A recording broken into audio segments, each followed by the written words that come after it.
Hello everybody, my name is Alexis DeBlasio and I will be presenting the Tide Pod Challenge Crisis. So what is the Tide Pod Challenge? This was a challenge that was started by the YouTube channel College Humor, where one must ingest a Tide Pod and then record it.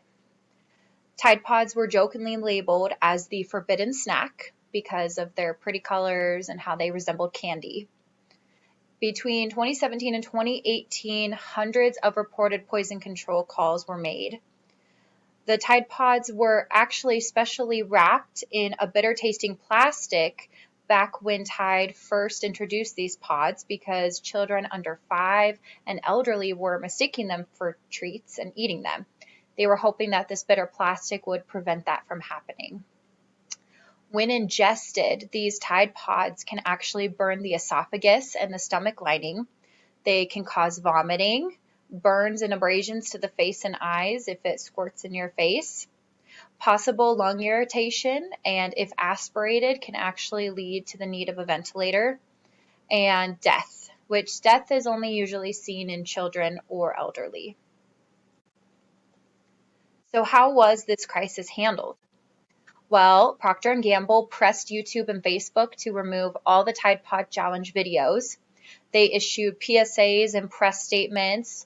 They posted on social media about the dangers of eating Tide Pods.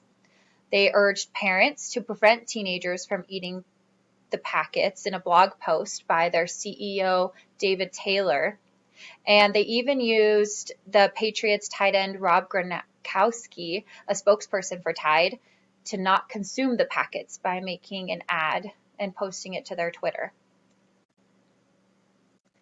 So the crisis communication theory I see here, Procter & Gamble followed the corrective active image.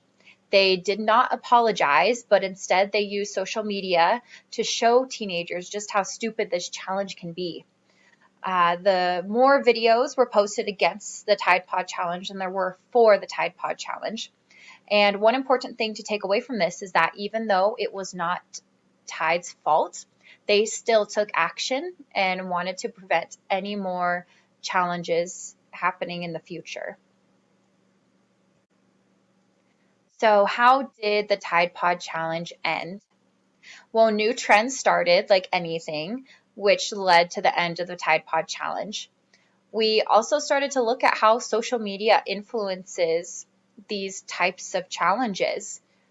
A couple years ago, kids started doing the ALS Ice Bucket Challenge, which raised $15.6 million for Lou Gehrig's disease. That was a positive that came out of social media.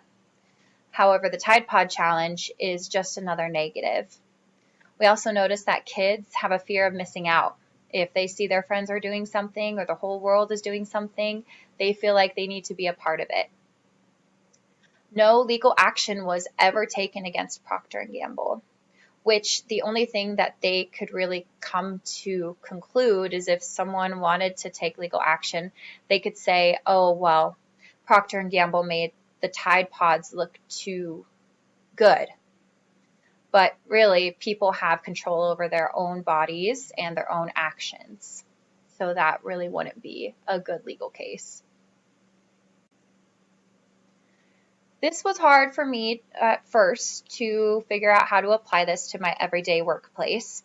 I work in the medical field in the pediatric department, and thinking about it more, in the medical field, you can't just sit around and wait for someone else to take action. If something bad is happening or something is going on and you see it happening, you need to be the one to step up and do it, which is exactly what Procter & Gamble did. They did not wait around. When this challenge started, they got up and they did it. They responded quickly and honestly, and they made sure that the public understood what the whole story was.